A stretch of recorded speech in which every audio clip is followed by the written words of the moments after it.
வந்து பார்த்தீங்க அப்படின்னா ரேவதிங்கூருக்கு வந்திருக்கிறோம். எதுக்காகன்னு சொல்லி கேட்டிங்கன்னா நம்மளுடைய காங்கை மாடு கண்ணு போட்டுச்சுங்க.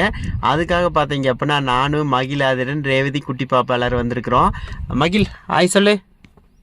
ரேவதிங்கூர் போகிற வழி முன்னாடி வீடியோக்கள் நிறைய பார்த்துருப்பீங்க. ஏன்னு கேட்டிங்க அப்படின்னா ஒரு விவசாயம் பண்ணிவிட்டு நம்ம இங்கே தான் இருந்தோம் மகிழ் ஆதிரன் குழந்தையா இருக்கிறப்போ.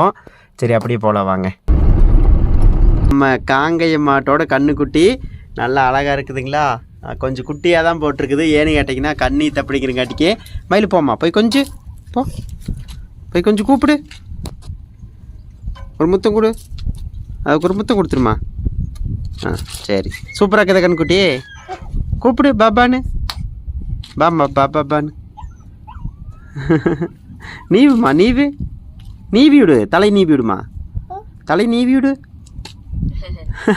மகிழே இங்கே பாருமா. அது என்னது? யார் மாடு அது?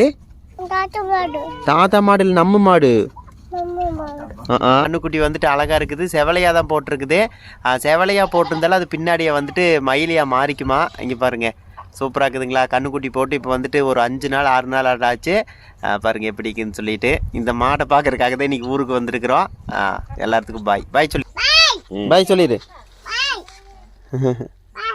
சரிப்பா போலாம் வா பா. நட இப்படி போப்பா. இப்போ போட்ட கண்ணுக்குட்டிங்கிறங்காட்டிக்கிங்க அவுத்து விட்டதுமே அங்கே இங்கேயுமே ஓடிட்டு இருந்தது. உண்மையாலுமே சூப்பராக இருந்தது. இது எல்லாமே பார்த்து முடிச்சுட்டு நாங்கள் வீட்டுக்கு கிளம்பி வந்துட்டோம்.